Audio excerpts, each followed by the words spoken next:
If you want freedom, stop searching for it in America. Just give up. You're never going to find it. I am more censored in America than I am in China. Impressive. Should we say that the land of the free is no longer free? Or should we say that the people of the land of the free are redefining freedom? I'm going to say it again. I am more censored in America than I am in China. Or let's just say Americans are redefining freedom because the idea of freedom does no longer meet the need of the people. Hey, look, I know I'm not crazy, but ain't y'all tired of making videos about America and the safety and the crime and the mass shootings and all this stuff? How long can y'all continue to do this? Because I never did it because I knew nothing was going to change, but I've seen people that have constantly posted about the same issues in America, and it continues to happen. So what is the next step? What do we do to change this?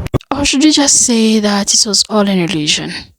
Because there are people who say that they have never felt free in America, while we all believe it's a land of the free. Like the video for recommendation, subscribe if you're new here, share your thoughts in the comment section, and then dive into this compilation. There's a lot to unpack. So I'm about to say some very controversial things, but hear me out. I just want to give y'all some food for thought. I'm a born and raised American, but in my lifetime, I have lived in China for a collective 3.5 years. I'm also fluent in Mandarin Chinese. I've been studying for 11 years, and I like to think that it gives me a very immersive understanding of the culture and a unique ability to communicate with the people that live there. Anyone with access to the internet in the last week has heard about the Charlie Kirk shooting. Now, what does this have to do with China, you may be asking? So I've seen a lot of comments and videos saying that freedom to own guns, freedom in any regard, is the most important value. In my time living in America versus China, I have observed that this specific idea that freedom is the most important thing is flopped in our countries. Many of you may have your own opinions from the propaganda you have heard about China, okay? But I'm here to tell you, as someone who has lived there, living in China, I felt a sense of freedom that I would never feel in the US because I felt safe. Civilian ownership of firearms is not legal in China. It is limited mostly to the military and police, and only when they're on duty. And the ability to go out in public at any time of day, on the metro, to the movie theater, to the mall, to work, to literally walk around the city streets at 3 in the morning and never feel fear of threat, that was a sense of freedom that immediately vanished when I moved back to the United States. The freedom that we so vitally value in America is incomplete when we feel fear stepping out in any public place. The biggest difference between someone living in America and living in a place like China are freedom of speech and freedom of choice. This was told to me by a friend of mine who's from China and has had a lot of experience living in the States as well. In China, they have something called freedom of choice. Now, what is freedom of choice? Freedom of choice is your ability to live your life the way you want, to choose the things you want out of your life. That means you need the basic necessities like food, water, access to healthcare, a home, and clothes. Now, a lot of these things are not just easily attainable in the United States. And then freedom of speech, we know what freedom of speech is. But what happens when you lose both? We already don't have freedom of choice in the United States. The middle class has basically been decimated, and the wealth gap is just widening. Now, what happens when you lose freedom of speech too? The freedom to say how you really feel about what's going on.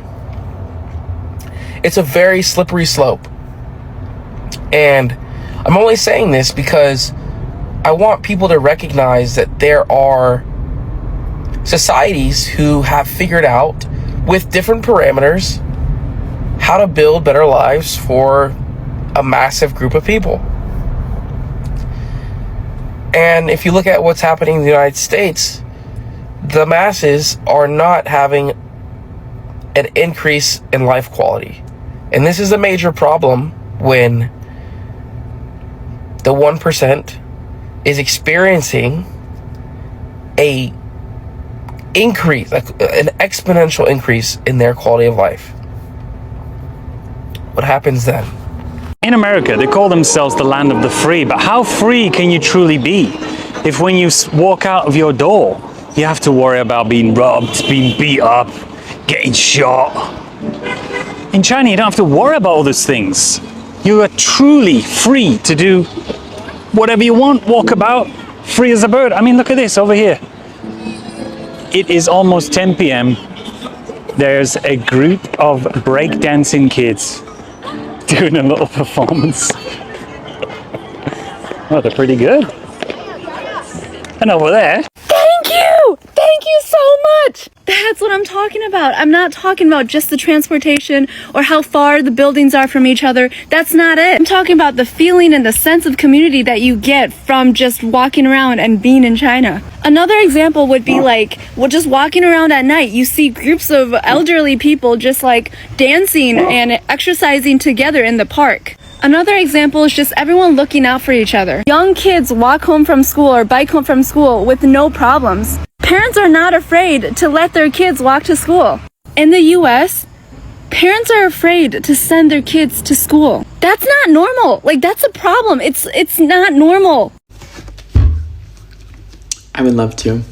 Coming from someone who's lived in China for 7 months now, I am more censored in America than I am in China.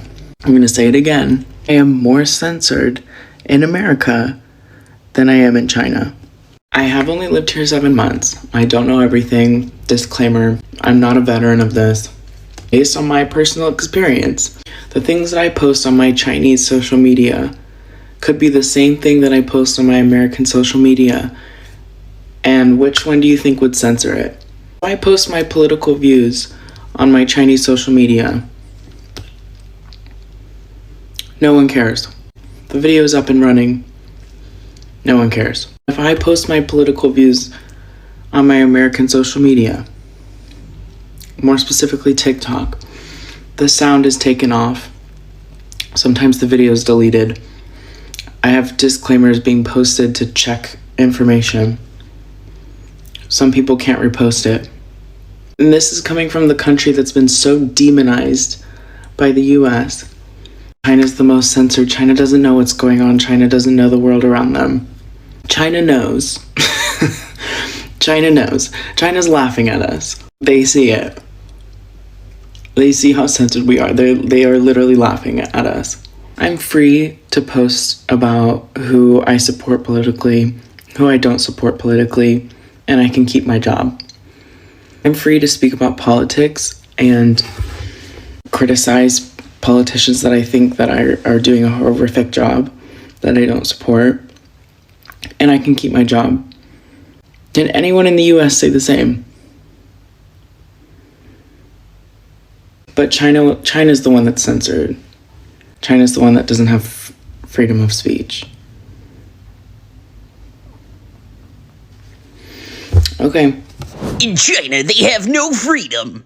The real income of a Chinese citizen has increased by more than double that of a US citizen. They're not free. They don't have to pay for healthcare. I mean, I'm only as free as my wage.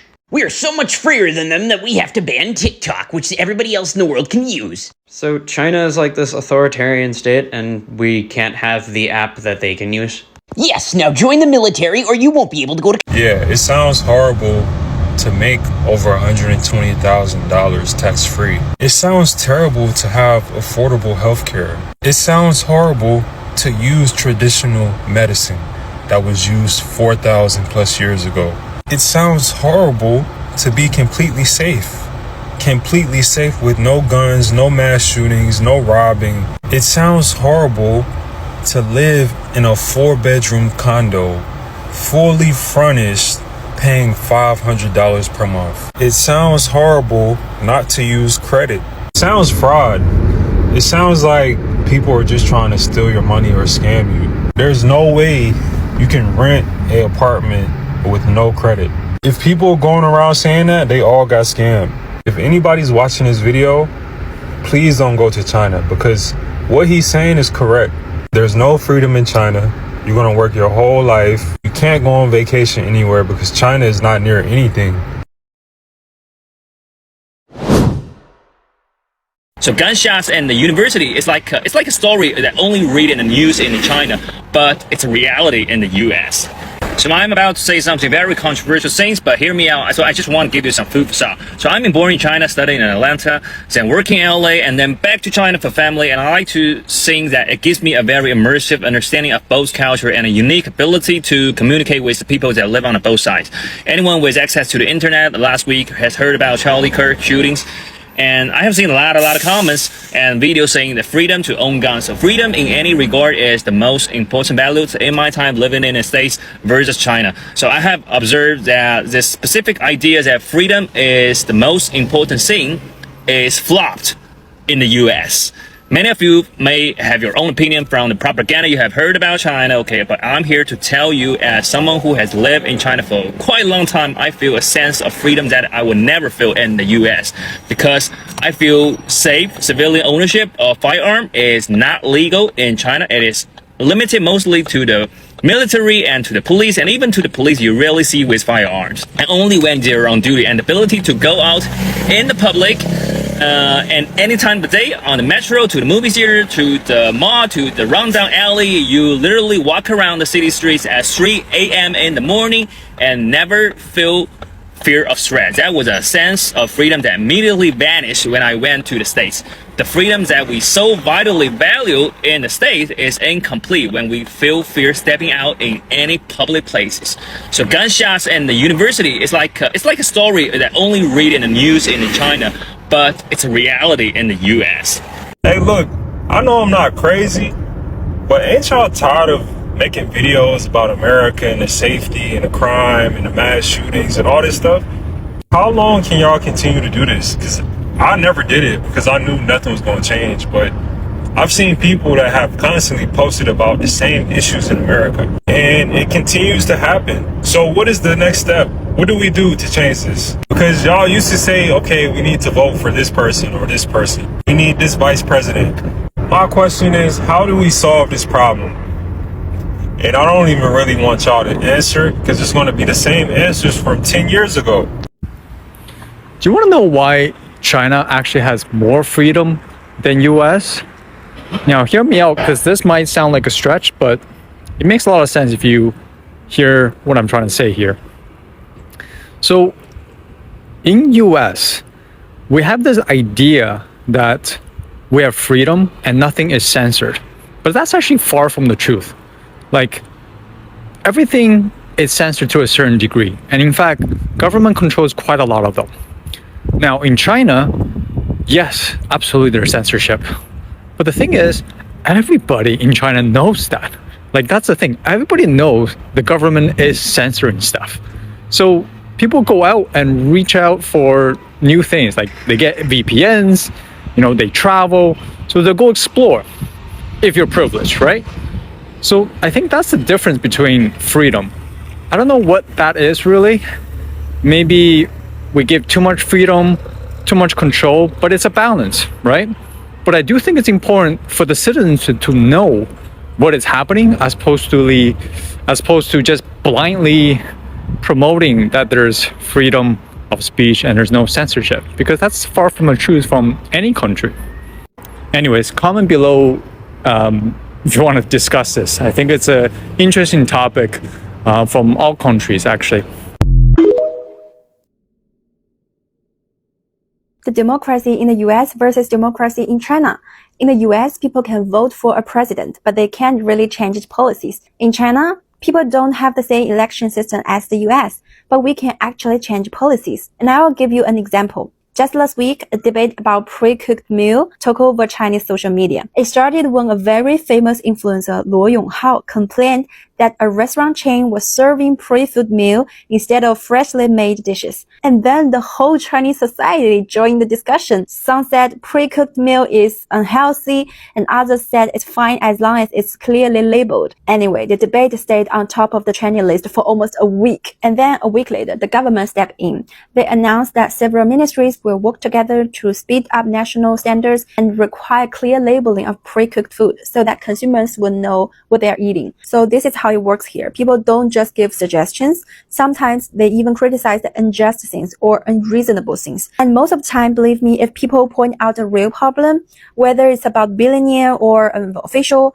the government has to respond quickly or give an explanation or launch an investigation. If they don't, public pressure will grow. That can change both officials' career and the local government's reputation. In China, reputation matters a lot. That's deeply rooted in our culture. So that's probably a different kind of democracy in China. I'm Katie Tang, bringing you a new perspective. Talk to you later.